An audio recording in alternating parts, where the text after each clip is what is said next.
Hi, folks. How are you doing tonight? I see that we have a viewer. I hope we have a few more that sign on. We had some technical difficulties this evening. Um, I don't know where you're at. I'm in Ohio, so we're having extreme winds and issues. I've had my electricity flickering on and off throughout the day. I've been naming and claiming that the electricity is going to stay on. That way we can get to enjoy it. I think what's going to be a really cool podcast.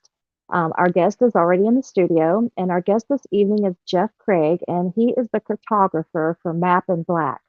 Map and Black is a full-size professional fold out, say that twice, fold out map of the United States of America's roads, and it's a marker that shows the directions to different sites that are haunted sites, known, these are like known haunted sites and known.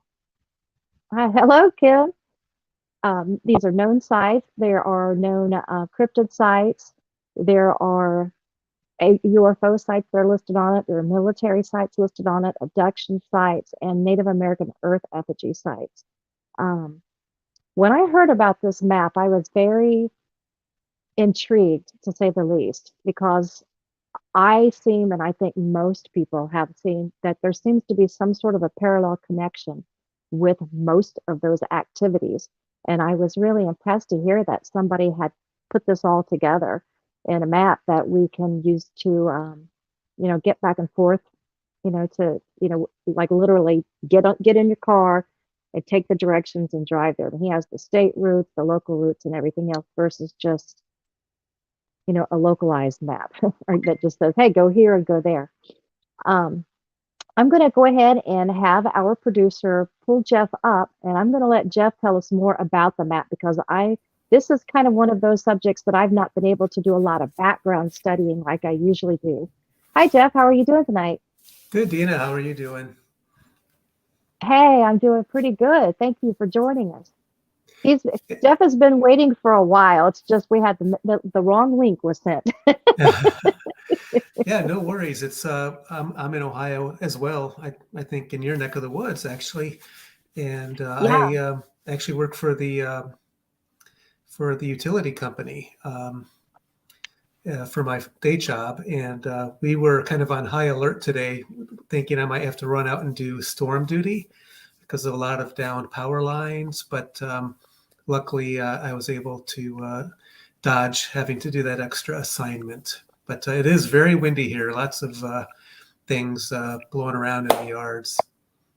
Yeah, it is. And one of my cousins, he was a troubleshooter for a while. So yeah, Oh, okay. Yeah. yeah, I bet Yep. you guys probably Did, are on high alert today. oh, for sure. Yeah. We saw it was coming, and I'm like, oh boy, I hope I don't get called off and um, have to reschedule this or anything. But yeah, we lucked out. And so yeah, thanks for having me on. I'm excited to be here. I am too. And we've been you guys are doing your job. It's flickered a few times, but I still have electric. Knock on wood. Right. Right. I'm naming that. Like it's gonna stay. Um, so I came across your map and it was interesting. It was almost like the universe just set it there. And I started just looking at the pictures and I thought, this is something I've been looking for. And Yeah. then the crazy thing, then I started looking, I was like, wait a minute. And it was through, I think it might have even been on, I might be wrong. It might have been on Jeffrey Wilson's with the Serpent Mound. It might have been one of his sites or somebody's site. And it just came across and I seen it and I started looking at it. And then I realized, wait a minute, there's more than just, Native American effigies. There's haunted. And, hey, Bonzam. I see. Hey, you guys, how's your floods in New Zealand? I hope it's better. Oh um, wow, we have New I Zealand in the house. Excellent. yeah, she's pretty cool. Um, so yeah, I was looking at it, and you have how much work? Well, first thing I want to ask is what inspired you to do this, to make this Yeah. map? So this is the map here. If people are wondering what it is, it folds out like you were saying to a very large size, 38 by 50.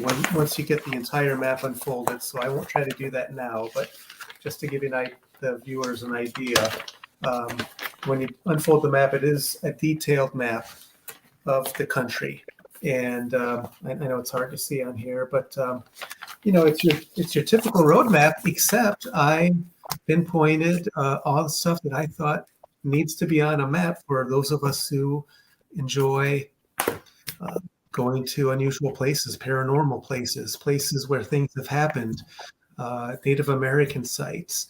So my inspiration goes way back a couple of decades ago when I actually first watched the Mothman Prophecies movie, and I didn't see it in the theaters, but I think I probably got it on DVD, probably from a video store live. And a friend, my good buddy Brian, recommended it, and so he grabbed. He's like, "You got to watch this." So I'm like, "It's got Richard Gere. Like, what's so good about this movie?" And How could this be good? I couldn't believe it. It's based on, obviously now we all know, based on the events that happened in Point Pleasant, West Virginia. And I was just floored. I'd never heard of it. Obviously it happened a long time ago in the late 60s, right around the time I was born, actually. And I grew up in the Chicago area, so it just wasn't on my radar growing up, and probably not a lot of people's radars really until the movie came out. And that's really when it kind of really got a national attention again after kind of the initial flap was over. So watching that movie really sparked my interest. I'm in Cincinnati. Point Pleasant, West Virginia is just upriver from us on the Ohio River, right up river on the West Virginia side, a couple hours away. So I think it was a week or so later, we got in the car and we drove there. I had to experience the area. And I'm a cartographer. I make maps. I was wondering if you did that for a living, if you also made, okay. I That's do. very Yep. That's what I do for Duke Energy. It's boring utility maps, stuff like that. It's not boring to some of us, but it's a little bit more just very focused, detailed mapping. So this other mapping that keeps people from busting into pipelines. yeah. So I being a map guy, I just started kind of putting these areas in my head. We call them mental maps that you have in your head of how you envision the area around you. And it got to the point where I was looking up stuff, and back, this was mid 2010s or 20 aughts, and the internet was around, but it wasn't a huge thing. But I was looking at that, finding books, going to half price books, going to different places, getting my hands on anything I could. And I ended up thinking, I need to map this, and I need to map it for other people, because if I'm interested in this, I'm sure there's other people that would want to see this kind of stuff. So I ended up doing a map of Ohio, and I spent 2 years researching stuff. And obviously I started with a cryptid sighting for Mothman, but then I expanded it out to other things kind of in the supernatural realm. So I added haunted spots. I added some key UFO sightings that have happened over the years in Ohio. I added the Native American sites for a couple of reasons, not necessarily because I think they're paranormal, although there could definitely be connections with that. But it was just something that I really enjoy myself as a history person. And it's something that makes our part of Ohio a little more unique than other areas. Now, there are a lot of areas with ancient American sites and earthworks and civilizations. Obviously, the entire country would qualify for that. But in our neck of the woods, Southern Ohio, that was the epicenter of the mound building culture. And the mounds that we have in Southern Ohio are just more than any other area. They're concentrated here. Obviously, they have them in parts of Wisconsin and along the Mississippi down into Louisiana. That is definitely the case. But I just felt like that makes Ohio unique. So I added 88 mounds and earthworks like Serpent Mound and Miamisburg Mound. Impressed. Yeah, so these are 88 mounds that you can go see or look at, maybe at least from the road, or you can visit, and they're preserved. There are hundreds, if not thousands more. I didn't put them on the map for a couple of reasons, partly because they're probably on private property, or they've been destroyed to the point where really there's nothing above ground that you can see. Now, we still may know that they're there through LiDAR and other imaging software and historical documents, but I kind of narrowed it down to places that if people go there, they're going to see proof and some sort of mound or earthwork that's visible on the premises for the most part. Well, that's fascinating. Now,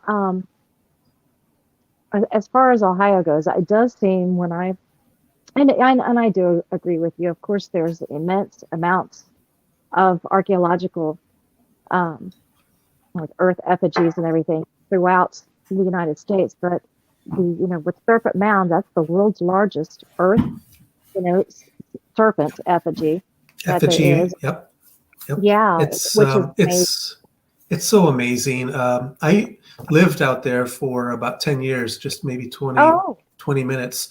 Um, yeah, moved out there. I was actually right by Fort Hill, which is another earthwork. It's not a fort, even though the white settlers called it a fort, just like Fort Ancient. They are not forts. They they're not. are enclosures, hilltop enclosures, and they were probably built for ceremonial purposes, not for defensive purposes. But when white settlers came and they saw these walls on top of these hills, their mindset, the European mentality was, oh, this must be military. They were all militaristic, and so they kind of overlaid their thought process at the time. But over the last couple of hundred years, we've probably garnered some better knowledge. Still don't know a lot, but they are definitely most likely enclosures, but we call them forts, and we still use that name today, and we should probably change that. But I lived a mile from Fort Hill, which is a really cool spot. I highly recommend that for a lot of reasons. Partly because it's 1,200 acres of preserved forest on a very remote, rugged landscape, which is very great for hiking.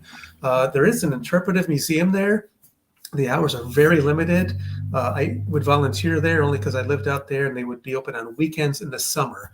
So I would try to take a Sunday and volunteer out there, and it's free to the public. But just double check if you do decide to go out there and expect to see the museum. Make sure that they're going to be open. Yeah, they have been But closing off and on ever since the Ohio history, since the History Connection has taken over that. We used to have right, our family right reunions there every at year, Fort which Hill no, or not at Serpent Fort Hill. Mound.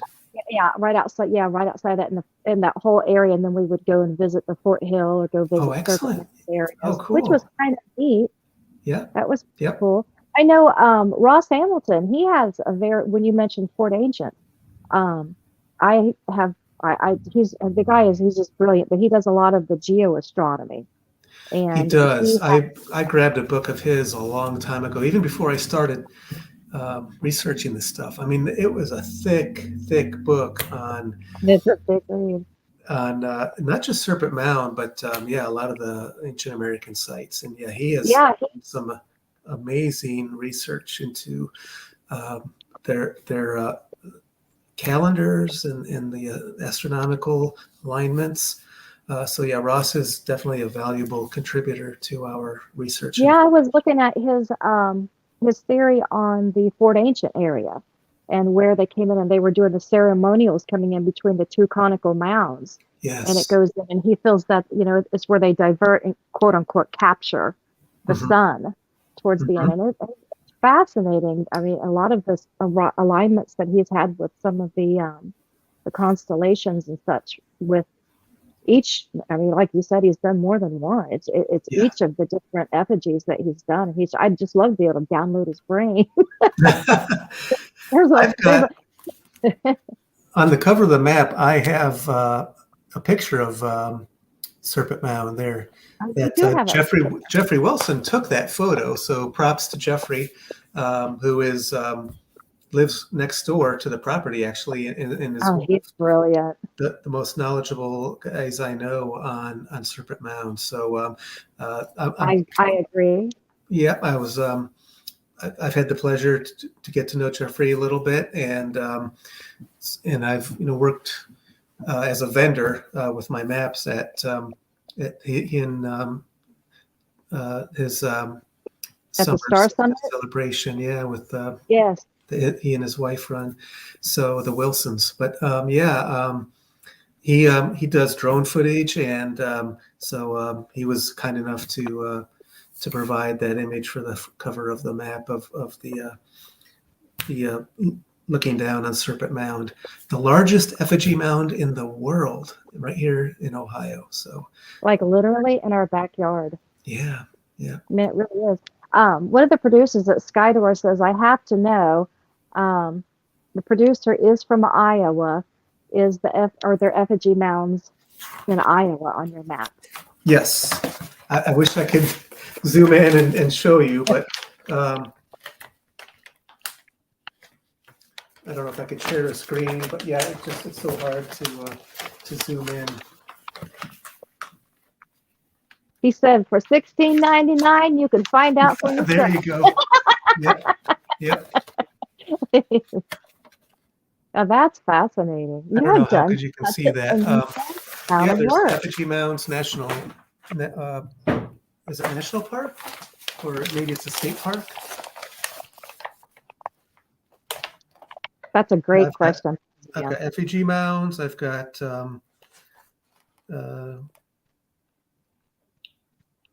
Little Maquita River. I can't. It's too dark in here. I can't read my writing.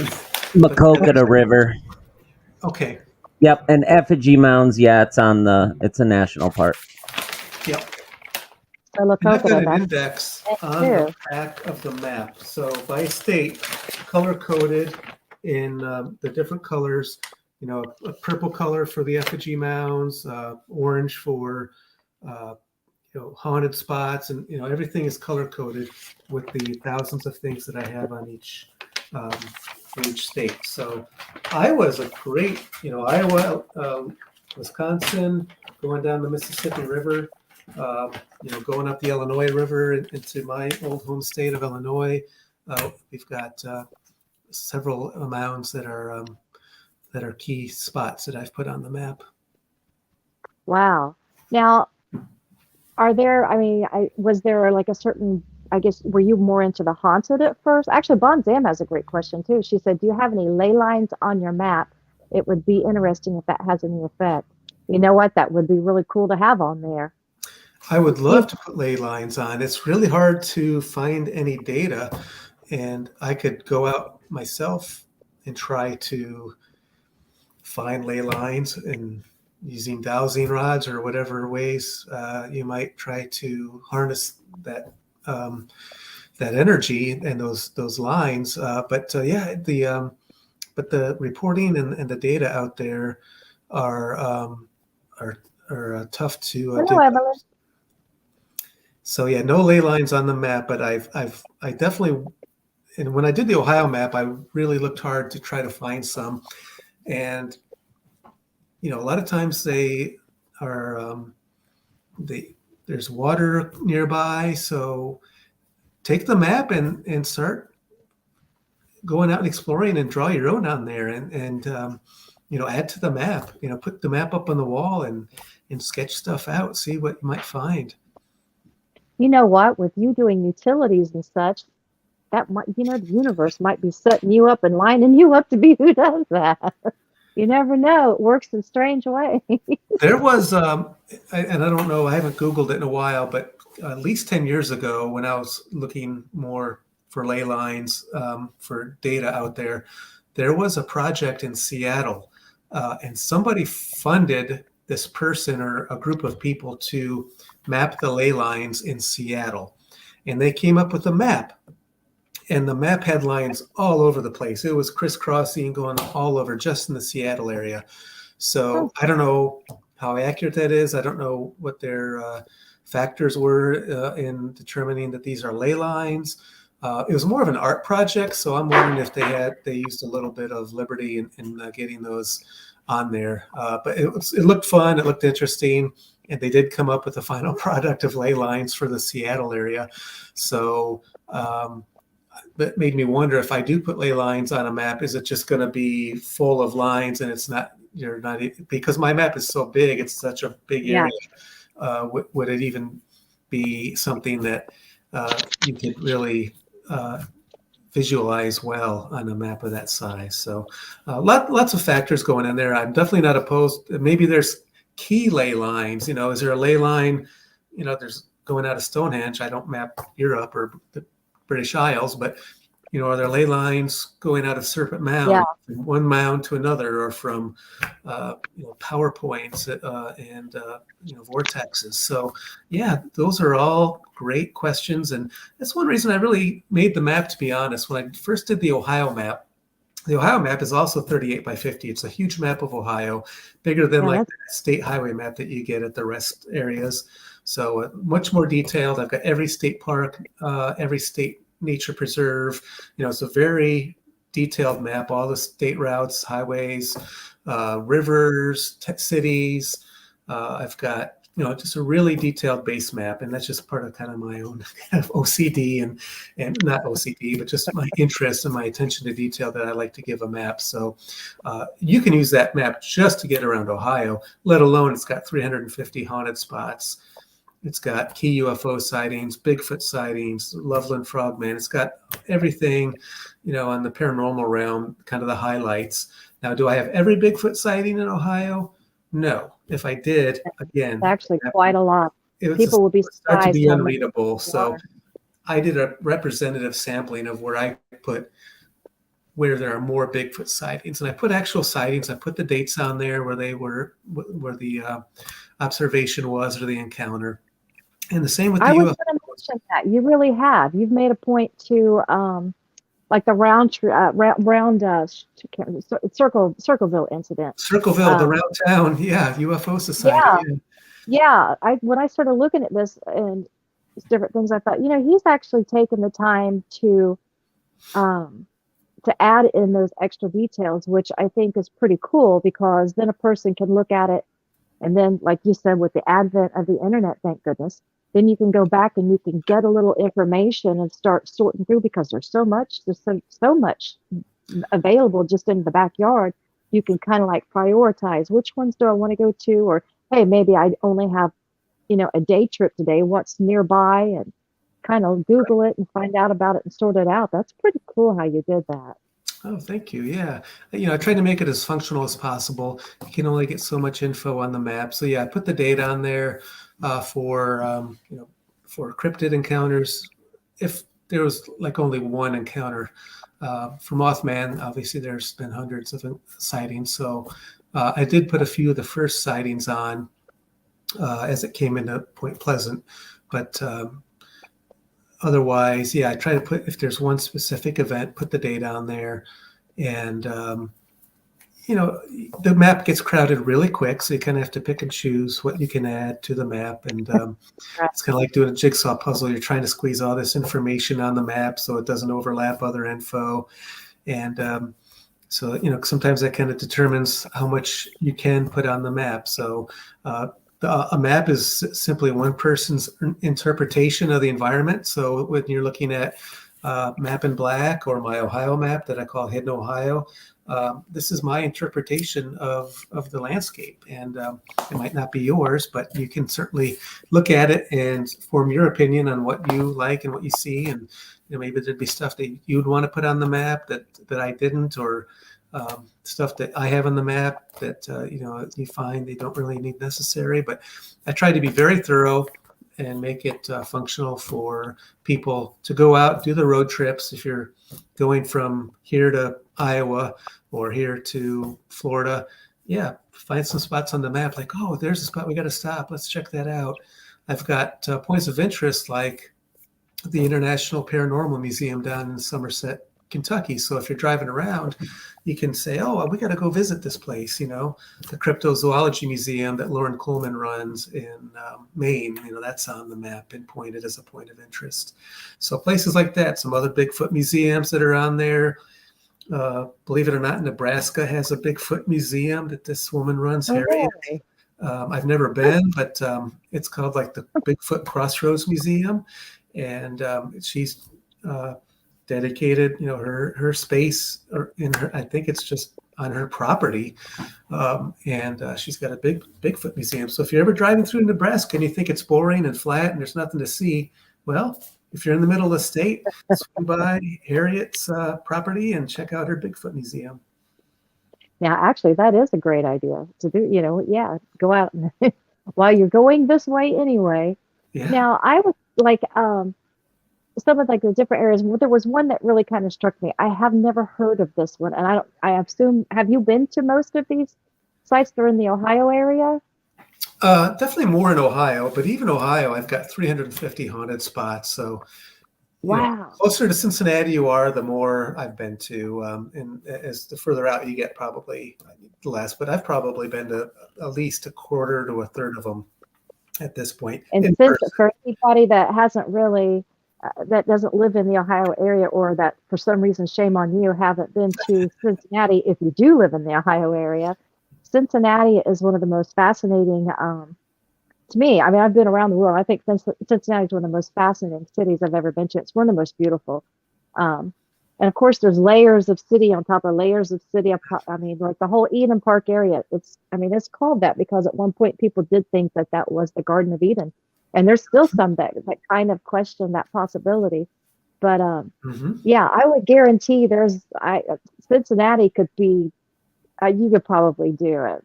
You could do a series on just Cincinnati itself.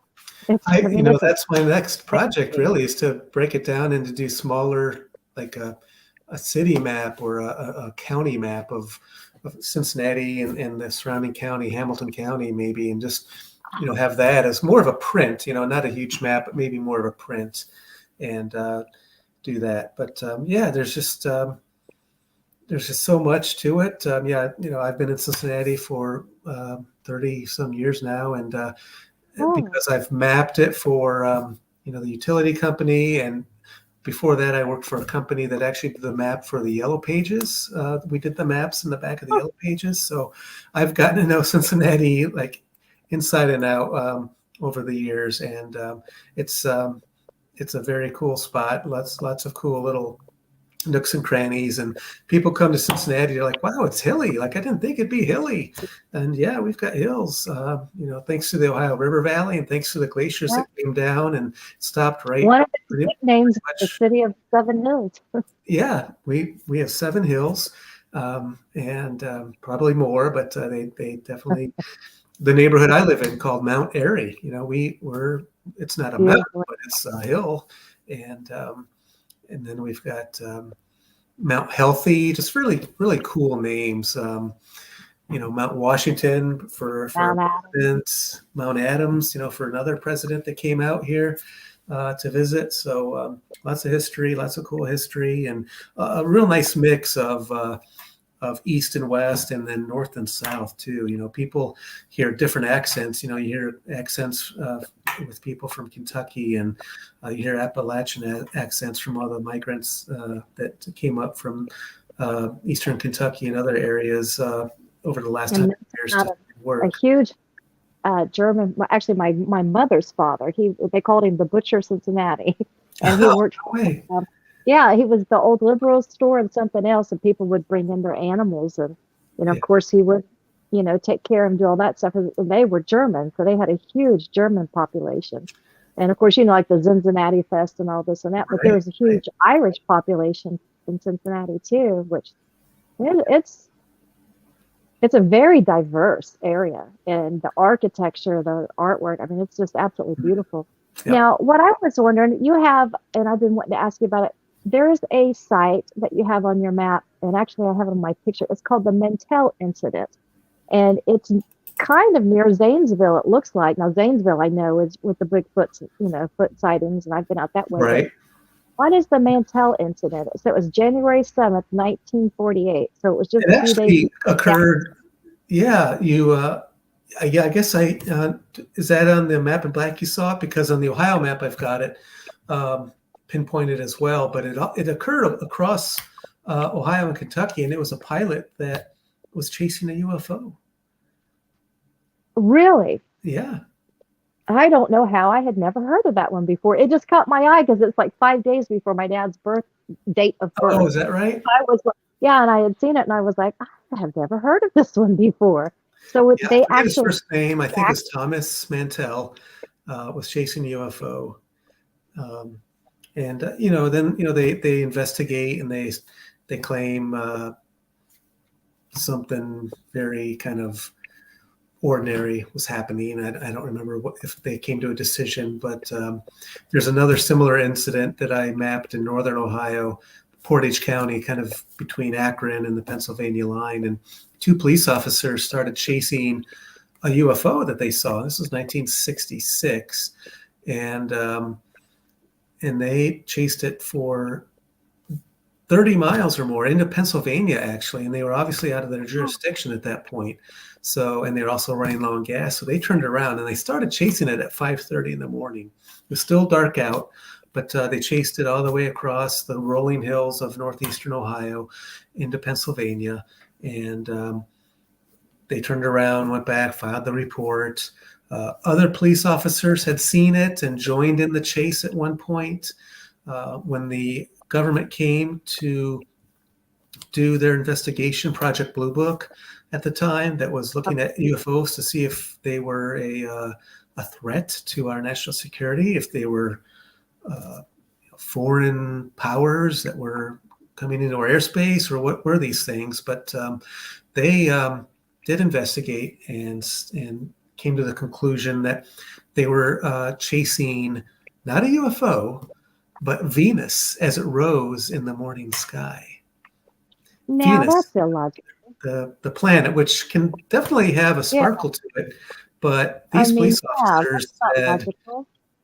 the UFO was so bright it made their eyes water. Yeah, And that's they illogical. never No went way. back on the story.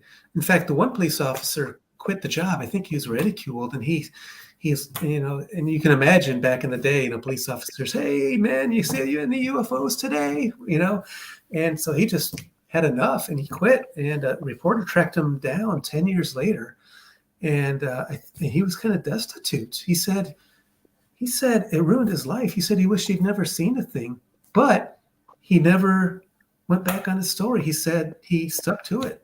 He never tried to write. Wow, now that's a lot of integrity. He never tried to, make any kind of claim to fame, but he said, yeah, I wish I'd never seen a thing. So, Wow. and, the government has that tendency. And what really gets me, I guess I say gets me, what I find perturbing is it's one thing for them to have possibilities that they might say can discredit a sighting, whether it's whether it's cryptid or whether it's a UFO or something. But when they come up with something that almost insults your intelligence, then you're just like, they were chasing the planet Venus above the horizon. right. That just doesn't. Yeah, like they would know better. Yeah, let's come up with a better story than that. I mean, if you're gonna lie, at least try to make it more feasible. Call it a comet. It was moving. Give it a little bit more. Yeah, at least it was moving. Yeah. There was a meteor. You're right, Bon Sam. She says, love a government cover-up. Well, here's the other thing to that particular story. And the two police officers, their last names were Neff and Spar. So on my map, I call it the Neff Spar UFO police chase. So that was 1966. 10 years later, big movie comes out. I saw it when I was a kid, Close Encounters of the Third Kind, Steven Spielberg. This story that these two officers chasing UFO made the news. There were newspaper articles, not just in Akron, Cleveland area, but all across the country. Steven Spielberg was born in Ohio. I don't know if he was there at the time. I did not know that. Yeah, he was, and I don't know how long he stayed in Ohio, but I'm going to say that he probably saw this story, or the people that helped him develop the movie, because in the movie, and the movie only came out 10 years after this incident, in the movie, there is a police UFO chase, if you remember. Now, in the movie, they transplanted to Indiana, and they actually kind of have rolling hills in Indiana for the movie. I don't know how they decided that. I've been through Indiana plenty. There are a few rolling hills in southern Indiana, but so in the movie, Richard Dreyfuss is in Indiana, and the police officer police officers are chasing UFOs, and one police officer's vehicle crashes through a fence. But that's Spielberg taking a true incident that happened and putting it into his movie in that scene of. And now there are multiple UFOs in the movie where the police officers are chasing them down the road. But that's just a really cool example. And again, I don't know what Spielberg's knowledge is of that incident that happened 10 years prior, but I can only maybe like to think that he took that incident in Ohio and kind of transplanted it into his movie. Yeah, like it was some inspiration. Right. Oh, wow. Yeah, I've been wondering, like, why are they now coming? I mean, I understand that with just, like Steven Spielberg and certain things, I think it's made it more comfortable for people to talk, have the conversation. Of course, that's still, telling us in plain sight. You're right, Bonzan. That's what why are they, now they're just openly discussing it. I mean, they just finally have, yes. Yep. Yeah. I mean, it's like there's not really any question. I know I lived, I lived, in the Middletown, Ohio area most of my life as a child. But briefly, we had moved up to Springfield, Ohio, which is nearby White Pat. And you would see things all the time. And I bet. Of course, being that close, you can't help but to think, okay, is it something coming to check out what's going on with, our military areas there? Or is it something that our military has the ability to do that they've not told us? Because, of course, they're so far advanced and they let us know about things. But you would see clusters that would, literally clusters that would just move, and then all of us would move in a different direction. It's just nothing that we have has the ability to change directions, let alone in such a rate of speed as what you would see. It was just amazing. And there's nothing, out in that direction as far as like light pollution. So you could really see pretty well, what you were getting a good look at up in the sky and how it was moving around and everything. We will, and actually he sent me a message, our producer, at some point they are wanting to take an intermission. You'll have to give me an indication when you guys want to take one and let me know. They're going to switch out some equipment and stuff, I think. Now, I see like you have the Athens pentagram that's in yours on your map. I did. I mapped the Athens pentagram. Yeah.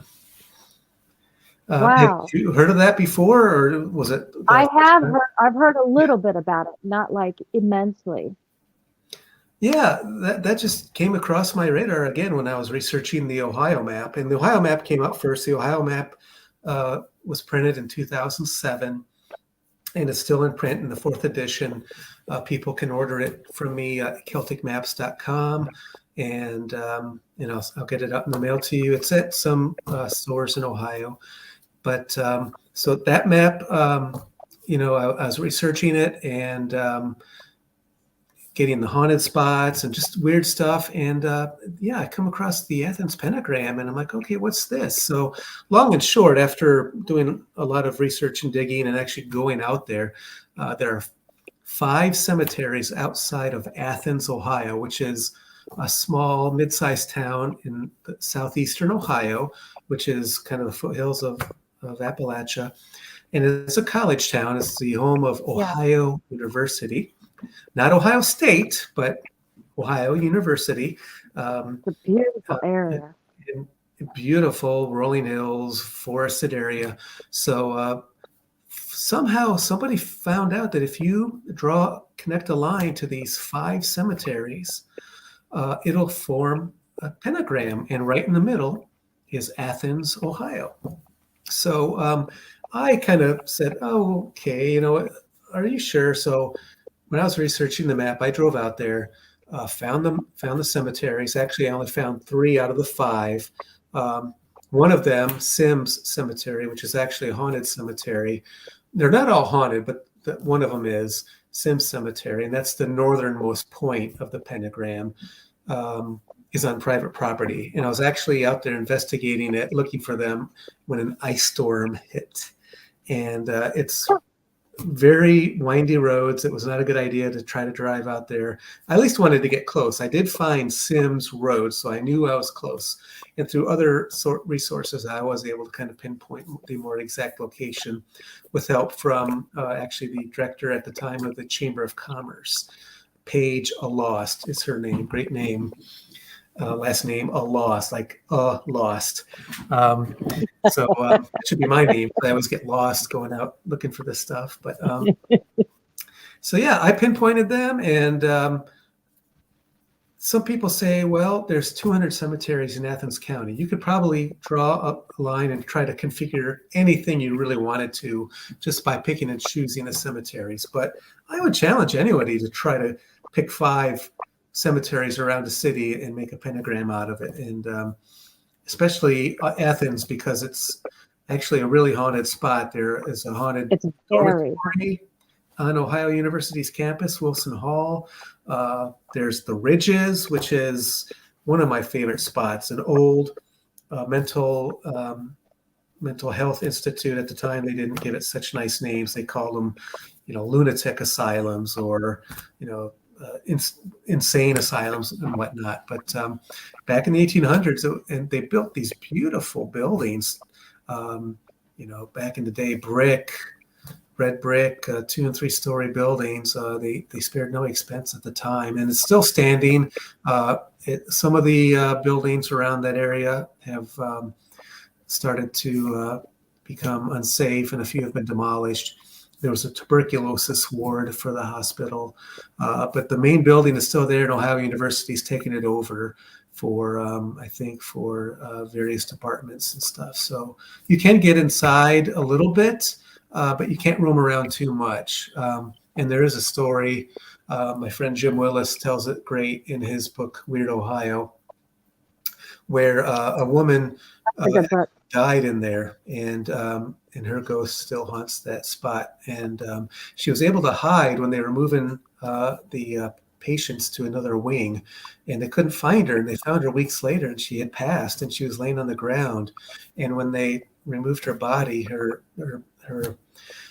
decaying body had left an imprint, and it's still there as a stain on the ground, on the cement floor. So as legends kind of evolve and change over time, the most recent incarnation is that if you go there and touch that stain or somehow connect with that stain and that spot, her ghost will go home with you. Wow. Yeah, no, that's good. No. I know my daughter and them, they would go down there for the infamous Ohio University Halloween event. Halloween, huge party. I've never been, and I don't know if I'm brave enough to do that one. But yeah, so I went to Miami University, which is another state college. That's right. Oh, okay. Yeah, so we're alumni. That's good. Hello, alumni. Excellent. And but they were rivals. They were big rivals when I was in school. Yeah. So yeah, that's great. My daughter's there now at Miami. I just went up last night to do a visit and watch her in the pep band for the women's basketball game. So it's always cool to get back on campus. Another haunted campus as well. Many haunted spots. And the only reason I think probably I even knew about the pentagram, one of the ones that I had heard of is, and it looked it up and read it, and I was like, I think I really am remembering that right. And I looked it up and did see it on a site too. But it's where there was one of the cemeteries had a statue that cried. I don't know which one it is, but it's one of the cemeteries that's in the pentagram. Oh, I don't know if I knew that there was a statue that cried. Yeah, it's supposed to be a statue that cries. Okay. I'll have to look it up. Actually, on my phone. Yeah, I'll have to look that up. Now, there's a statue in Lakeview Cemetery in Cleveland that has streaks. Oh, that's a beautiful. I've been there. That's beautiful, actually. Yeah. It's like an eerie kind of feeling to it, but in some ways, I mean, I think it's just because of the way it's cast, everything. It's very beautiful. That whole wings going out. Yep. Yeah, that's a big time. Yeah, that's a monument and a half. We have a huge monument here. Cincinnati has some of the most beautiful monuments that you could see in cemeteries. I've been to check all a lot of their cemeteries. I'm a cemetery buff. I like to check that stuff out. I'm not surprised. Yeah, Spring Grove is great. These old cemeteries that were started back in the 1800s, kind of in the Victorian era, where they really were elaborate and decorative, are all across the big cities of Ohio. So Spring Grove in Cincinnati, Lakeview Cemetery in Cleveland is amazing and beautiful with the mausoleums. Elliot Ness is buried at that one in Cleveland, and other famous people. Woodland Really? Cemetery in Dayton is also haunted with several ghost stories as well. And then Columbus has Green Lawn. So a couple good ones you need to check off your list if you're into that. Now you said your daughter's at Miami, and you mentioned it, and I've heard it too, where there's activity out there in Oxford. If those who are watching from the areas, Miami University has a campus in Middletown, Ohio, and then it also has the main campus, which is in Oxford. It's more towards the border, the western border of the state of Ohio. Right, Now with you said, Indiana. Yep. Mm-hmm. yeah, exactly. And speaking of, actually, in those areas, there have been Bigfoot sightings in that area too. Yeah, But now Houston you, Woods State yeah, Park, you just north of Oxford. Yep. I teased with my dad. My dad, 75 years old, he decided to go get, hell, he's going to take up kayaking. So I was like, okay. So he's out in Houston Woods every day, pretty much during the summer. And I've kind of teased him, like, well, take some binoculars. You might see Bigfoot out there. He thinks I'm Houston joking. Woods, He yeah. doesn't realize I'm serious. Like, take binoculars with you. And a camera. Yeah, and a camera. Yeah, you got to prove it. I need some proof. Now, has where she's at, is there activity or in the halls? Like, Yeah, she's off campus now. The two dorms she lived in the first 2 years did not have any specific activity. The big dorm is Peabody Hall, and Peabody Hall is named after Helen Peabody, who was an early in the 1800s. Actually was part of a separate school there, and it was an all-women's school. It was they call it the Western College at the time. Because that used to be the western part of the country. it was. So it was the Western College for Women. And then over the years, it finally merged with Miami University. So now there is no Western College, but they call that part of campus Western Campus, even though it's on the east side of campus. It's very confusing. But so Peabody Hall, named after Helen Peabody, is haunted by her ghost because Peabody Hall is co-ed, and she does not like the fact that men are allowed in that dorm. So that's one spot you can go if you're at Miami University. Another big spot is the Oxford Ghost Motorcycle Rider, just outside of town. And that's really a pretty famous story. I remember that. I forgot about that. Yeah. Yeah. I'm going to let you tell about that. Yeah. The story is actually the story. There's actually two in Ohio. There's another one up near Toledo in Elmore, Ohio, with a similar story. And maybe there are areas in your neck of the woods to the viewers watching. I'm curious because these stories often kind of seem like they have similar descriptions, but the one outside of Oxford is a story going back where a young man had fallen in love with a gal, and he would ride his motorcycle to visit her, but the parents did not approve.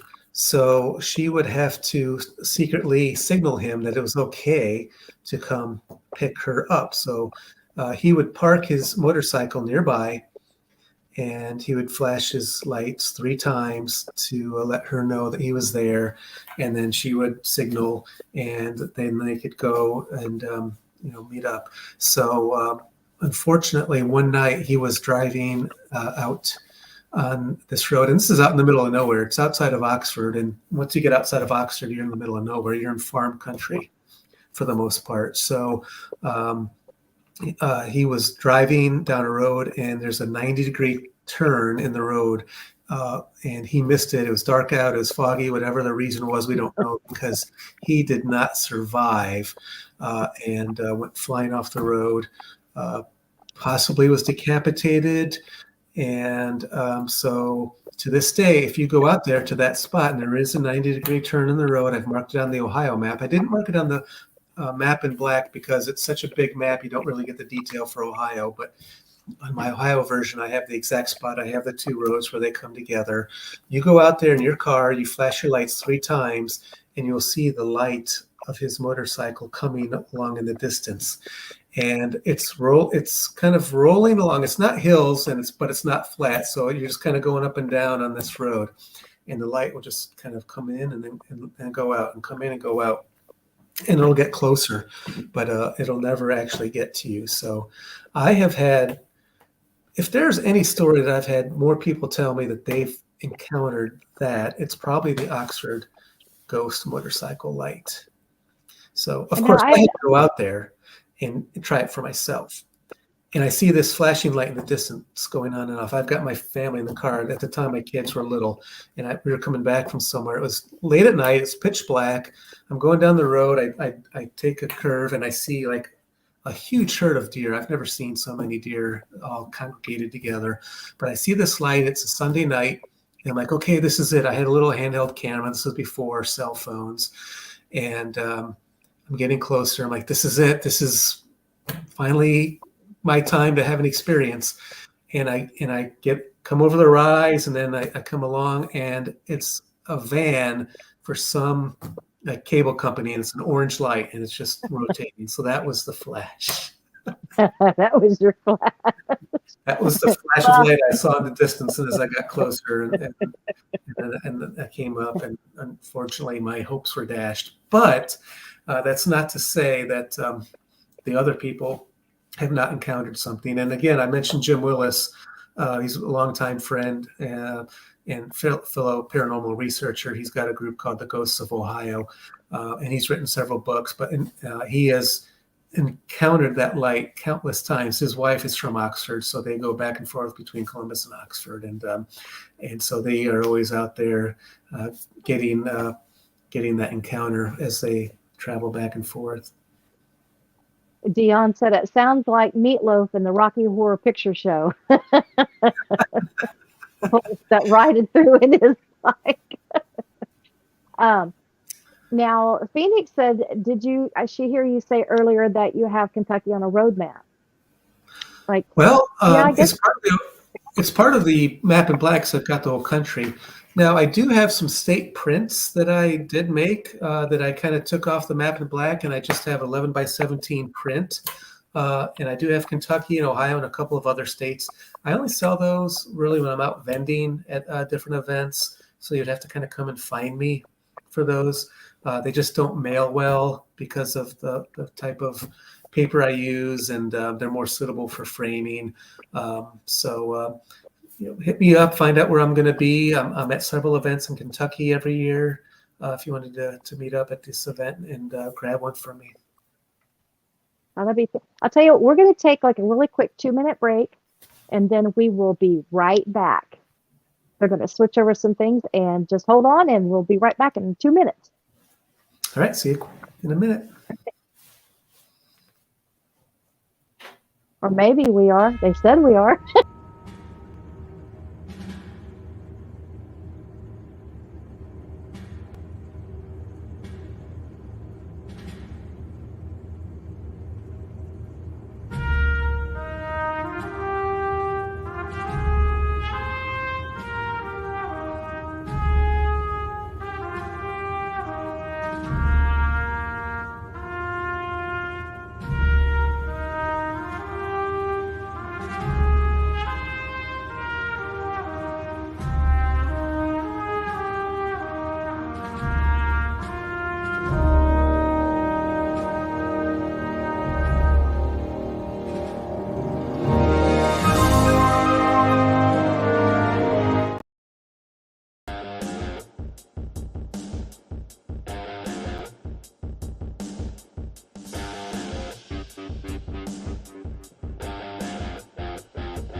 Okay, we've got me back.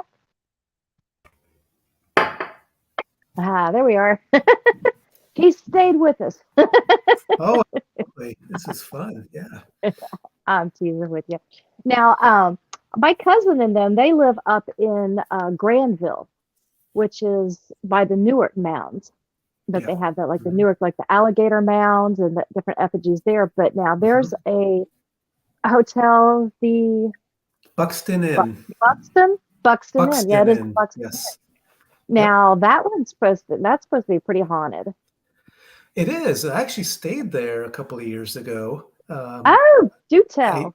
well, yeah. My son was at Ohio State at the time in Columbus, so going up there to visit, just took the chance to check out the Buxton Inn. I did not encounter anything, but there is a ghost, and I don't remember the specific details, if there are any. Uh, on my Ohio map, I do have a description of what's going on at each haunted spot on the back of the map, just like a one sentence description. And I did that partly because when the map first came out in 2007, people did not have smartphones. And even though there was the internet, it was still, kind of getting really up and going. So I had a one sentence description just to give you an idea of the haunted spot. And then I have exact directions to the location. So just to try to make the map more functional. Now on the map in black, I do not have descriptions of the haunted spots because there are 1,000 haunted spots on this map across the country. And I actually go into Canada a little bit and then into Mexico a little bit. And there just would not be room to list descriptions for 1,000 haunted spots. And the map only came out 2 years ago. And by that point, everyone has a smartphone. So I figured if you want to know about the haunted spot, I could give you a one sentence description, but you're going to want to know more anyways. So people are going to Google it. They're going to look it up. They're going to have a lot of resources on hand to be able to get more information for those. But yeah, for the Buxton Inn, it's a beautiful historic area in Granville or in Newark, I believe. Yeah. And it's definitely a cool little city to check out. Very historic. Yeah, that's where they found the Decalogue stone, and which has the Ten Commandments. A little miniature. Oh, I gotta go this way. Wrong way. I don't know if I knew about that. Yeah, there's a lot of really cool stuff that was found there, and it is in one of the ancient Hebrews dialects versus one of the newer, although they're all pretty old. They're all ancient. Yeah, one of the ancient ones. Now, Don had asked if the Basilica Axe Murder House is on the map in Basilica, Iowa. It is. Yes. Wow. Yep. So there you go. I do have that on the map.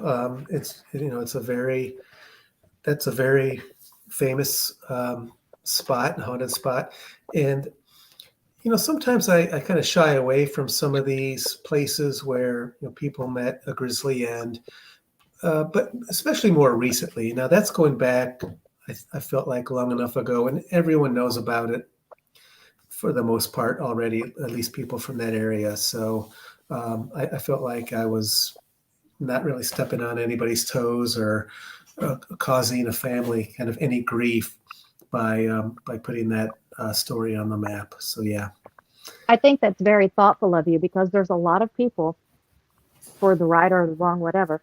There are a lot of people that do try to, to grab onto something that is a little bit more newer, especially if it's graphic and stuff. It's a lot of integrity. But you're doing that. That's pretty cool. Well, now, I mean, I can imagine, if I was in those shoes, and I would like it. Yeah. Now, I am going to mention my dad, when we were growing up, my parents were hippies.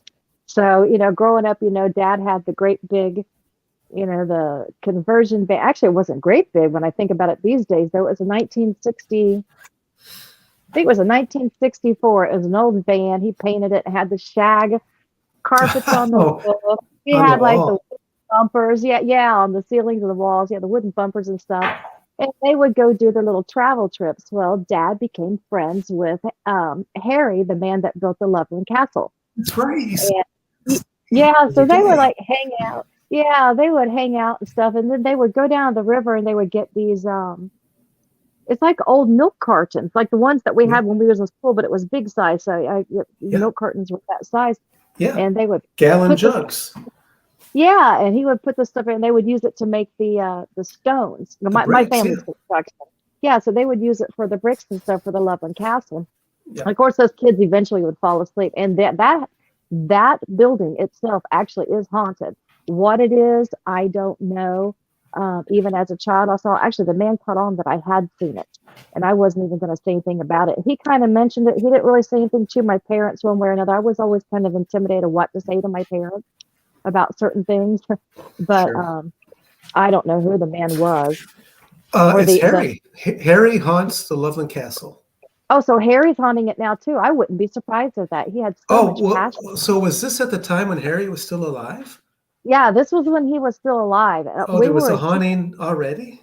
Yeah, there was Oh, something that was in there because I had seen it, and we oh, were kids, and sometimes it would get late at night, so it'd get kind of cold, especially up in the upper areas. So Dad and all this, we'd go sure. down into his own little quarters and sit there, and he'd throw some things. He had like areas, and he even had the one bed. They sit there and talk. Actually, I think Dad talked until he was tired, but they would both sit there and talk forever.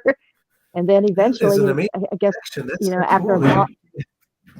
Do you have yeah, after so photos many of times, Harry and your dad? And they, you know what? I might go ahead and look for that because he probably I does. My would. mom passed, so I do have all the Oh, pictures over here in the chest. I need to look and see. But I now, spent the night in the Loveland Castle about 10 years ago, really, again with Jim Willis. He was writing a book um, about Ohio haunts, oh, and that that's was one of the after Harry died. stories. Yes, oh, definitely, because he died in the 80s, I Yeah, when I believe. was in high Yeah, school. and so yeah, this was just 10 years ago, and so Loveland Castle, for those listening and watching who don't know, is a essentially a castle, a very small sized castle that Harry Andrews built. Harry was in World War One and came back. I think he maybe drove an ambulance or he did something with, in the medical field. Came back to Ohio, came back to Loveland, which is a suburb of Cincinnati, on the Little Miami River. And right there on the river, uh, he alone built this castle by hand, and maybe he had help once in a while. And he used milk crates Yep. to put mud off the banks of the Little Miami River into these milk crates. They would dry, and then it would form a brick. And he would use that as a mold, and he built this castle. He continued to add on to it up until the time that he died. I believe he was in his 80s when he passed, Yeah. and he willed it to the Boy Scouts because he was very much a supporter of the Boy Scouts, and they're known as the Knights. So the Knights continue to watch over Loveland Castle and open it to the public, more so in the summer. I think in the wintertime it's closed, but definitely open in the summer for tours. You can get married there. You can have your events there. So Jim and I spent the night there, and Jim brought all his ghost hunting equipment and was trying to capture images. And one of the Knights stayed with us there, and Jim interviewed him and got some of the stories that they experienced. And that's in Jim's book, Ohio Haunts and Legends. So, but I was just happy to get to tag along on that And I occasion. had pictures actually that we had to pull up pictures and stuff. Actually, I had pictures of your map, the end of the castle and stuff to pull up for overlays. I don't know if do they. I don't know if he can see those inside the file for all the photos. Um, I don't know if they can hear me on that. If you look in the overlays, we do have some pictures that I had sent over to be uploaded of the castle, Cool. and I Yeah. had pictures of well, actually, of your frogmen and all that. Now the no, that's last week. That was Deadwood, South Dakota, which was a great show. You're gonna have to pardon me because I will go through and see if I can find them, and I'm gonna put them up. I'm pretty sure they're all from last show. Brandon is currently on vacation. He's our executive videographer and our Ah, shaman on Sundays. He is headed to Deadwood for the gala. So Yeah, I'm kind of left in the winds here, and I'm gonna do the best I can. So, continue talking. I'll see what I can find in the emails, and we'll go from there, dear. Hey, thanks. Now, in the we're so, and I don't think that it was, but of course, in some of the lure and stuff in that area of Loveland, of course, and I know you're familiar with it, obviously, is the frogman lore. And I know Hmm. some people tried to insinuate that maybe, Harry had something to do with that because but the dates really don't correlate up like people say. I think the first sighting of the frogman was in 1958, I think it was. Hmm. And they said it was about the same time that Harry had, I guess, been working on the castle on weekends, and then during the week he started working full time. Okay. I guess like when he was retired. So Oh, people, I guess, sure. Okay. yeah. So they tried to say it was when he had started construction on the castle, but actually he had started construction on the castle. I think it was back in the 1920s or something like that. I know it Yeah. was. I don't even know if it was that After early. It World might. War One, yeah, he came back and he had been Okay, so it was inspired. like, He had been yeah, inspired by the castles that he saw when he was in Europe serving in World War One. So yeah, yeah. So I guess, he I don't know exactly when he started, but it would have probably been soon after he got back from World War One.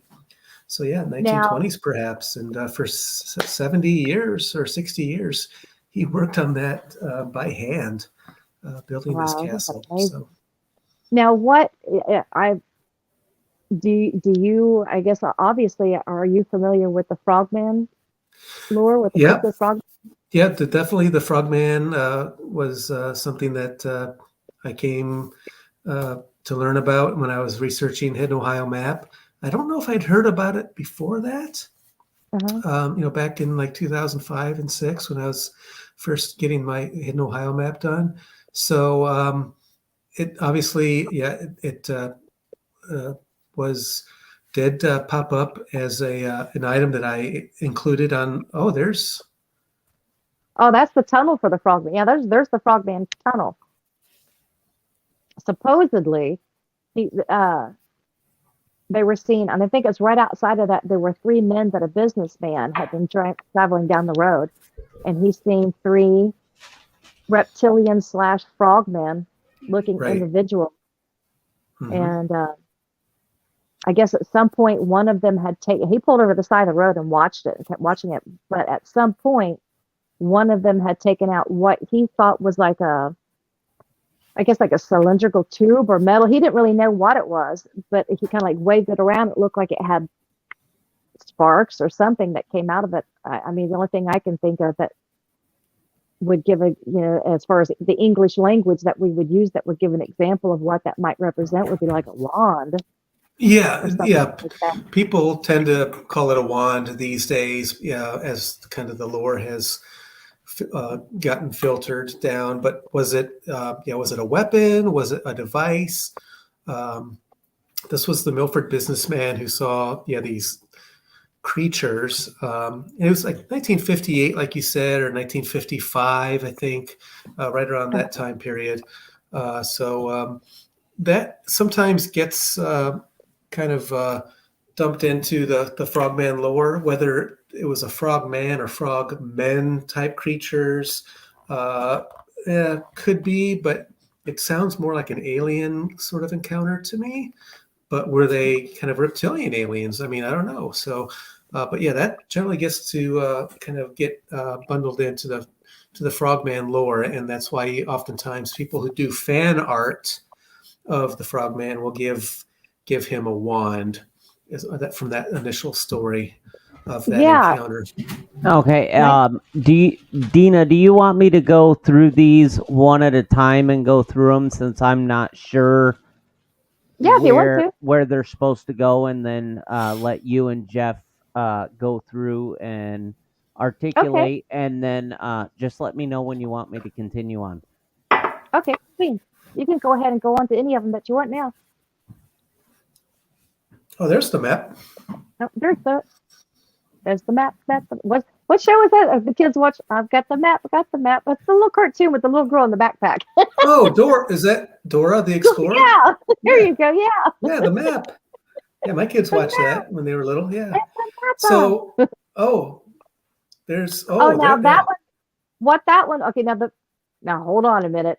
Or is this okay? It's going to stay. No, I'm going to make a joke. Like Let I me said, like show a turn you. the So wheel. let me describe some of the symbols. So you can see I've got different icons on the map that I represent. So you can kind of see that classic UFO flying saucer symbol I use. And then I gave a Okay. description like Springfield, 1966.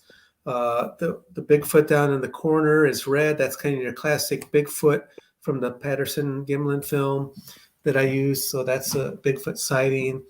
The orange icon with the kind of the sun is an Oh, ancient American earthwork. So oh, calendar 2 is an ancient earthwork or mound. So that symbol I use is kind of, I just made it to be generic. It can be the sun or it could be a mound. I allow for interpretation on that. And then up towards the top, you see another UFO with Betty and Barney Hill abduction, one of the more famous UFO yeah, that's a biggie. stories. But so, that's the location. That's the road they're driving down, and that's the area. That's as detailed as we can get on a big map like that. But you've got the date. Then I've got other stuff. I've got this the VLBA down there under the New Hampshire abbreviation. VLBA is a telescope, and we've got about 6 or 7 of these around the country. And so I put those on as that's not military, but it's kind of science and astronomy. But I've got military Yeah. stuff on there as well. So anything in red like that is military. And government stuff, which I think is important because, is there a correlation? Are we seeing UFOs around these sites where we have military bases and stuff like that? Yeah, it does seem like we do have a lot of that. Now, the that one image that you had pulled up there with the police officers, actually, it was a drawing that somebody had made. There was actually, yeah, that one there, and I mean, this is a drawing that somebody's made of it, but there was a Loveland police officer, and while he was on duty, he had something that went across the road in front of him, and when this being had gotten to the other side of the road, it then proceeded to stand up like a biped. It was bipedal with 2 feet. It stood up and climbed over top of the guardrail there. And it's kind of like when you said the other ones had went through a little bit of ridicule and stuff. I mean, this officer went through a little bit here and there, but he had really not recanted it. But then I think now that story's kind of been removed from the official record and recanted, if I understand right. That's my understanding as well. Yeah, I think Mike Matthews is his name, or Mark Matthews. The initial story, this was 1972, I believe, or 73, March 3rd. And there was another police officer. And there were a couple of incidents. One officer saw it, I think Ray Shockey was his name, a Loveland police officer. And again, we're in the suburbs of Cincinnati here. Early 70s, were actually, Loveland at the time was sort of a suburb. It's just far enough out where it was probably kind of a bedroom community. Small little town on the Little Miami River. Very quaint downtown at the time. Just kind of a sleepy little area. So not a lot going on. Early 70s. And so the officer sees this creature run across the road and files a report. And then I think a day or two later, another officer saw it and shot at it. And so the story is that he actually did shoot it and put it in his trunk of his car, and it was an escaped iguana. And or there's other stories where it slithered away and went over the guardrail back in the Little Miami River. So whatever happened, initially, one of the officers had reported that it was when it stood up, like you said, bipedal with hind legs that allowed it to stand upright. It was 4 feet tall. So there's no frog or toad that does that. Now, is it an iguana and it gets up on a guardrail? Could that be 4 feet long with the tail? Perhaps. Now, there are no iguanas in Ohio as native species. Was it an escaped pet? Perhaps. Was it a strange cryptid? Perhaps. So the initial story that the officers gave allows us to say that this was something that doesn't belong in Ohio. Later on, when they shot it and saw that it was an escaped pet or something, this is what the second officer has since said and recanted his initial story of the 4-foot tall cryptid. So that's the big story for the frogman. That really brought up the legend in the lore and is really stuck with us here in Cincinnati area. So I found out about this researching the map and really found it to be like the only frog type creature that has ever been seen anywhere in the country. There are other reptoids, kind of, creature from the Black Lagoon, kind of amphibious sort of sightings, but this specifically frog/human hybrid is really unique to Ohio and to Loveland and the Little Miami River. So and I know they were supposed to have had another sighting of it in 2016, but I haven't looked up what that was. That was another one, and again, very tenuous, but the kid was out playing Pokemon Go. So he had his cell phone, and he's playing the game, and you have to go find the Pokemon, and they come up on your phone, so you're keyed in. But he was doing that, but then in the Little Miami River, he saw the frogman, and he saw like the eyes sticking out. So I think he got a picture. It kind of made an internet sensation for a while. Again, tenuous because the photo does look like a similar sort of lawn decoration that you can get at Home Depot.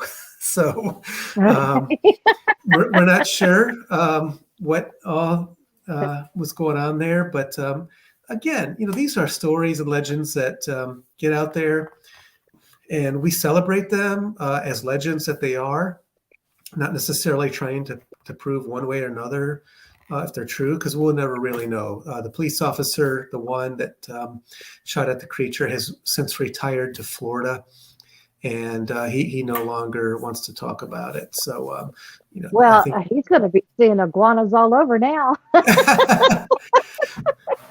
Now, well, there's my sign. There's my sign. I love that. So yeah, I made these yard signs, and I've got cards, and I've got social media out there for a festival that I put together that's going to be happening in 3 weeks. So and that's at the Great Wolf Lodge next to Kings Island. Yes, the conference center right next to the indoor water park. It's a separate little entity from the water park. I've got the ballroom and a different area reserved for the entire day on Saturday, March 4th. I've got a business partner, Dr. John Stamey, who some of you may have seen on The Unexplained with William Shatner, talk about the Moon-Eyed people.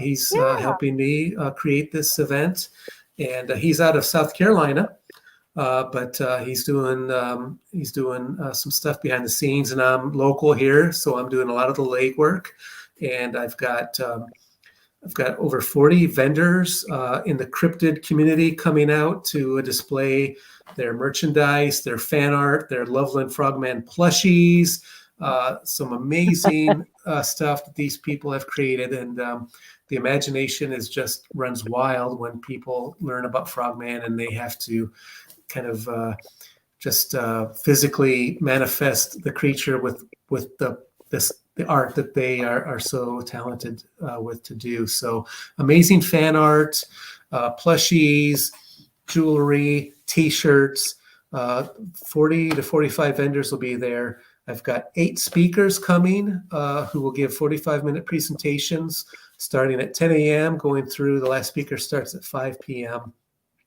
And so that'll be in a separate room there at the Great Wolf Lodge. You can come in, sit down, and listen to any of those speakers that you may be interested in hearing.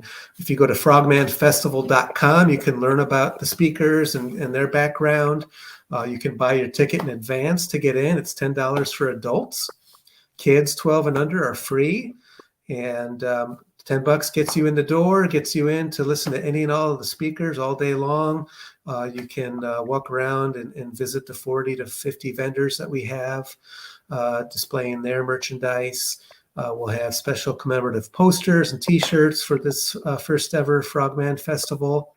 And the other big story is MetaZoo, which is a card game I similar was to going to say, I thought I'd Pokemon. seen Metazu on the side there. Yeah, they've come in to kind of partner with us to have a card tournament.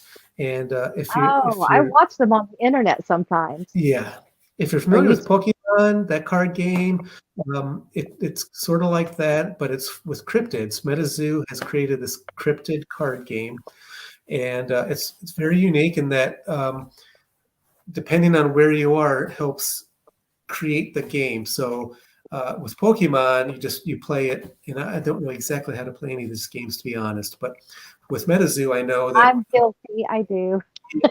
okay, yeah. Well, your surroundings matter in MetaZoo, so that's the big thing. I know that differentiates them, and they've got great artists. They've got great cards. I just collect the cards because I love the Mothman card that they have. They have several Mothman cards. They have Loveland Frogman cards. They've got just cards for Bigfoot and all kinds of cool cryptids. They've got a UFO set that they came out with. We've got a new set called Native that they'll be debuting at Frogman Festival. So they've got 128 players that have pre-qualified. They're going to be coming in playing all day Saturday, and then finals will be on Sunday morning. And there are going to be, I think, eight top prizes. The top prize is $20,000 in cash and $30,000 in MetaZoo merchandise. They pay for your trip. So these are high stakes people, and you can come and Wow. watch as part of the festival. You can buy their cards, and you can trade your cards if you're interested, and you can learn how to play the game. Wow. I'm going to have to learn how to play it better than what I do. I didn't know they were, wow, they've got it going on. Yeah, they've got 128 players that have pre-qualified. Very competitive. Or 168. I'm not sure the exact number, but they're going to start. Wow, you said those are pre-qualified? They have to. You had to pre-qualify it as an earlier tournament, and I think the deadline was like the end of January to get into this. So yeah, so they'll be coming from all over the country to a place called the Tower Tournament. There's going to be a huge tower in the middle of the floor. And you got to check out these cards. If you're anything into the cryptid community and just appreciate the art in itself, I think you'll. Yeah, that's what kind of got my attention on them. I just happened, you know how when you're watching a video and it just starts playing the next video on YouTube. And that's how I discovered MetaZoo. It just started playing on a video afterwards. Oh, cool. And at first I thought it was Pokemon. Then I thought, well, that's not Pokemon. And I got a little bit closer and I started looking into it. And then just started looking at the artwork. That's kind of where I had started learning was with artwork. Yep. And I haven't looked into it to see if they themselves doing the artwork or people are submitting different images. They have artists that they use. They do, but they have several artists, and they're very approachable. If you go and you're an artist, you might go up to somebody on staff at the Frogman Festival and say, "Hey, check out my stuff." They are very approachable. So, which is one cool thing about this. Who knows who makes Pokemon? Like, would you be able to find anyone on staff or meet the CEO?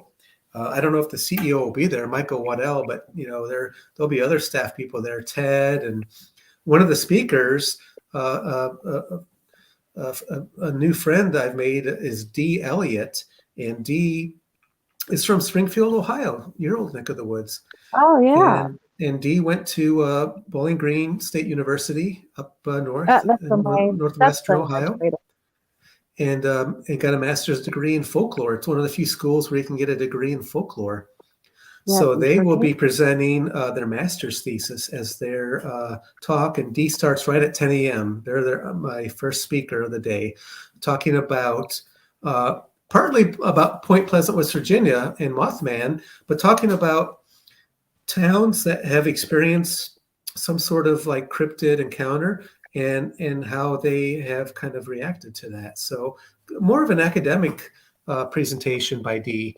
And not all of them are as necessarily academic, but I think Dee, I'm really looking forward to their story. I think it'll be I do think that a lot of people are getting more towards an academic versus pseudoscience. People are getting Mhm. more towards the legitimacy of a lot of this. Matter of fact, not next week. Next week, I have people that own the it's a haunted house in outskirts of Middletown. But week after next, I have an artist, and she's exceptional. She does cryptids for cryptid art, and she's even done like the for a lot of the shows with the elongated skulls and stuff. And I mean, she's Oh, just a detailed artist. And it's so oh, amazing that it's not in really Jill, is it? Is it Jill? no, it's Marsha K. Moore. Oh, okay. And yeah, and it's like really, I mean, people are starting to they're not just thinking of it as just some sort of hokey campfire story. People are really taking it serious. I mean, there's a lot that have a lot of science and stuff, Well, cast that's the thing. implications. You can take it to whatever point of interest you want to. If you just enjoy Yeah, it as a cool story, for sure there's a place for that. But for those who are oriented with their knowledge and seeking out more detail, you can definitely take it to a more academic sort of route. And now, D does a great mix of that. It's not going to be a boring like professor. D is a recent college grad, and D is on the Discord for MetaZoo. So if you are into Discord, if you're familiar with that, download the app on your phone, and you can get into the MetaZoo community and talk to other people that play the game. that's And D's one now of the how do people moderators. All right, and how do people Jeff, find your app? I'm going to go through everything since I just got the photos. I'm going to let Jeff give a brief description. It's all right if we go a little bit over. Just keep in mind, I know we got a late start, but we're still at like 1 minute and 30 seconds before the end of the show. I'm going to let him go ahead and give a brief description because he didn't get a chance to on his videos, and then we can wind it down a little bit. Yeah, I'm gonna have Jeff tell us where we can reach out and people can get his maps. Yep, and then I'm gonna go through the overlays. Great. Oh, Okay. well, we've already discussed those. We probably don't need the overlays now. Or are there more of them? Or well, Uh, there's that's one of the print maps that I make, and I kind of take that off of Map in Black. Now, Map in Black is a full color map, and then I made an antique looking version, and that's what you're seeing here, which is my Ohio map. But I made it look kind of old fashioned, so that's what you're looking at there. And is that Little Miami River? yeah, that's the Little Miami where the Frogman is, but we don't Okay. probably need that now. And then, like I said, if you want to come to the Frogman Festival, it's March 4th. And here's So, one piece of artwork that people make. yeah, I don't And know you who said made that. I'm not sure I don't know. who that And you is, said um, that'll yeah, be the type of stuff you can buy. You can buy prints at the festival, and they're $10, $15, and they're beautifully done, and the artists are there. You can have them sign them. You can talk to them. Everyone's very friendly. It's a great community. Everyone's just so friendly, and just this is their passion. So now they're what out are the here doing what they websites? love. Do The you have f- like what? your websites and different ways that people Yes. can reach out to get one of these So maps from you? yes, mapinblack.com gets you the national map, and celticmaps.com will take you to the Ohio map. I really need to combine, but right now I have two separate websites for each map. You can And find are me on you on Instagram at media? Mapinblack or on Facebook at Mapinblack. Okay. And actually, he keeps mentioning Celtic. I have to tell it. You actually are in one of the bagpipe and drum bands. Is that Caledonia? Yeah, I'm a snare drummer in the Cincinnati Caledonian Pipes and Drums. So yeah, I we love do that. we do like the old Scottish, Celtic, and Irish music just in with bagpipes and drums. So we'll be marching in parades. We'll be marching in the St. Patrick's Day parade here in downtown Cincinnati, and I think it's March 11th. It's always a I've Saturday probably seen you before. say so many times and didn't even know it. Probably, yeah. I always go Yeah. for that. I didn't. So that's I one do a reason why lot of that's why I use CelticMaps.com as just to combine my interest in the Celtic stuff and with my maps. So CelticMaps.com was my original website. And then when I made Map in Black 2 years ago, I decided just to make a new website for that map. So this is Map in and Black you do have a for the whole Facebook site country. for Map and Black also. I have a what? Is it a Facebook group or a page that you have? There's a also page with for Map in Black. Yeah. So if you go to Facebook, you can find Map in Black. And that's where I'm promoting the Frogman Fest as well. So you can follow that and find the event for Frogman Festival on Facebook. And if you go to Instagram, you can follow me on Map in Black as well. And again, that's where I am promoting the Frogman Festival. So frogmanfestival.com has bios for all our speakers and a link to buy a ticket. If you want to get a ticket in advance, you can show up at Great Wolf Lodge that day and pay $10 at the door and get in. Oh, okay. I was going to ask if, okay, so they can pay. Okay. I can't Yep. wait to go. That's going to be a lot of fun, actually. Well, I appreciate you being patient and signing on No this problem. afternoon. We had a little bit of, and it sounds like the wind has died down. So yes. Yep. yeah, I think I kept my roof. And I appreciate you going over all the different sites and stuff that you have. I can't wait to get it and just get in the car with a cooler and start driving around and checking out some of these spots that you have on this map. There's how many hours of, I don't even want to guess. It's years, I guess. You've had to spend years making this map. It was. I started researching Map in Black in 2012, and then it came out in 2020. So it was about 8 years working on and off, doing research as time allowed. I was raising kids and working and commuting and the whole, doing life thing. But I stuck with it. And when the pandemic hit, that was actually sort of a godsend because all of a sudden I had all kinds of free time. I was working from home and it allowed me to really push and got Map in Black out, so this came out during the pandemic. And if the pandemic hadn't happened, who knows, I'd probably still be researching it and nitpicking at it and, still trying to get it done. But I buckled down and it came out in 2020. First 5,000 maps sold out within 6 months. This is now a second version. Just a few minor tweaks I updated. So, when you come out with the first edition, there's always things that you notice. They're like, oh, you don't quite like the way it looks or whatever. So made those couple of tweaks and printed a second edition. So that's the one that's out right now that you can get. Well, you've really given a great tool for everybody out there. That's what I wanted, share that, share my talent of mapping stuff and my interest in letting people be able to find the stuff that looks interesting to them and go out and see it for yourself. Yeah, that's fantastic. Yeah, get out of the house and go check that out. Definitely. Well, I appreciate you coming in and thanks, Deana. spending time and going over this. And I can't wait to see the Frogman Fest. Come out to Frogman, and there's word that Frogman may make an appearance. Uh-oh. Can't guarantee, but I will definitely have to check that out. But you never know. We're summoning Frogman to come out and grace us with his or her or its presence. You never know. There was 3 the first time. That's right. They're present. So who knows how many will show up. It might be a few. Yeah, and I've got Bigfoot. I've got a speaker talking about Bigfoot. I've got a speaker talking about Mothman. So while Frogman is all bringing us together, we're celebrating a lot of the lore and legend of the entire region. Okay, I'll be out there. That's going to be fun. A few of us are going to come, actually. Awesome. That will be neat. All right. Well, I want to thank you for being here, and I hope that you have a blessed evening.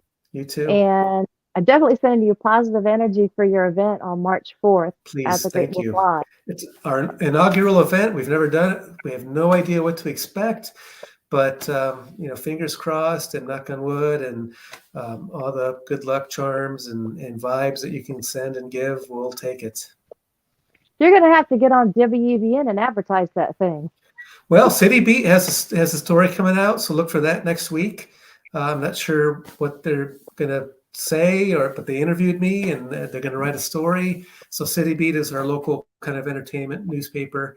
Yes, They have it an is. It's a online good edition one. as well. But so yeah, that'll be good publicity. But WBN would be great because they've got a frog for their mascot. Yeah, that's what I was thinking. Yeah, I might call yeah, out I do. contact. If you know anybody I do. with I EBN, might contact somebody. yeah, I'll have to reach out to them, That get would be them to be a very cool. sponsor. All right. Well, I'm glad that you didn't have to go out in the field tonight and work. That the weather worked Me and too. kind of worked with us instead of ripping out Yep. some lines. And you have a Right. blessed night. And Thanks, I Tina. thank You you for too. your time. And we're going to go ahead and we're going to sign off on Glancing Behind the Veil.